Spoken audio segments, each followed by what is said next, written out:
الحمد للہ رب العالمین والصلاة والسلام علی سید الانبیاء وخاتم المرسلین سیدنا محمد وعلی آلہ واصحابہ اجمعین، اما بعد۔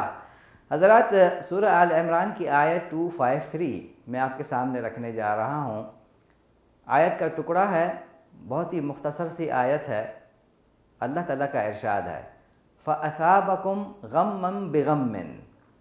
اس کا ترجمہ ہے بدلہ دیا اس نے تم کو رنج پہ رنج، بدلہ دیا اس نے تم کو رنج پہ رنج۔ آگے بڑھنے سے پہلے اس آیت کے متن میں اور اس کے ترجمے پر غور کریں۔ دوبارہ میں پڑھتا ہوں، فَأَثَابَكُمْ غَمًّا بِغَمٍّ۔ آپ بدلہ دیا، ہم نے بدلہ دیا اس نے تم کو رنج پہ رنج۔ آپ نے غور کیا آیت پہ؟ میرا خیال ہے آپ نے غور نہیں کیا آیت پہ۔ آپ دوبارہ سن لیجیے آیت، فَأَثَابَكُمْ غَمًّا بِغَمٍّ۔ اس نے بدلہ دیا تم کو رنج پہ رنج۔ آپ نے غور کیا؟ میرا خیال ہے آپ نے غور نہیں کیا اس آیت پہ۔ بات ہو رہی ہے رنج کی، غم کی، پریشانی کی، دکھ کی۔ ایسا ہی ہے نا؟ فَأَثَابَكُمْ غَمًّا بِغَمٍّ۔ اس نے دیا تم کو بدلہ رنج پہ رنج۔ لیکن یہاں پر جو لفظ استعمال ہوا ہے شاید اس پر آپ کی توجہ نہیں گئی۔ وہ لفظ ہے اثابکم۔ اثابکم کا مطلب ہے اس نے دیا تم کو ثواب، ثواب دیا اس نے تم کو رنج پہ رنج۔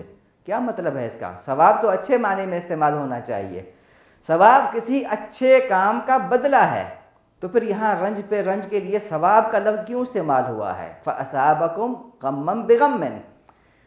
ثواب اس لیے استعمال ہوا ہے کہ اس رنج کے بدلے میں اللہ تعالیٰ مومن کے درجات کو بلند کرتا ہے۔ اگر اللہ تعالیٰ کسی مومن کو پریشانی دیتا ہے، کوئی مصیبت لاحق ہوتی ہے، کسی ابتلا اور آزمائش سے دوچار ہوتا ہے، اسے غم ہے، اسے پریشانی ہے، اگر وہ مومن ہے تو اس غم اور پریشانی کے بدلے میں اللہ تعالیٰ اس کو اجر عطا کرتا ہے، اس کے درجات بلند کرتا ہے۔ اب آیت سن لیجئے، فَأَثَابَكُمْ غَمًّا بِغَمٍّ۔ اس نے بدلہ دیا تم کو، ثواب دیا تم کو رنج پہ رنج۔ کیا مطلب ہے؟ رنج جو مل رہا ہے، جو غم اور پریشانی اللہ کی طرف سے مل رہی ہے، اس کے بدلے میں اللہ تعالیٰ تمہارے درجات بلند کرتا ہے، تمہیں ثواب پر ثواب دیتا ہے، تمہارے نامہ اعمال میں نیکیاں لکھ دیتا ہے۔ مومن کا حال بڑا عجیب ہے۔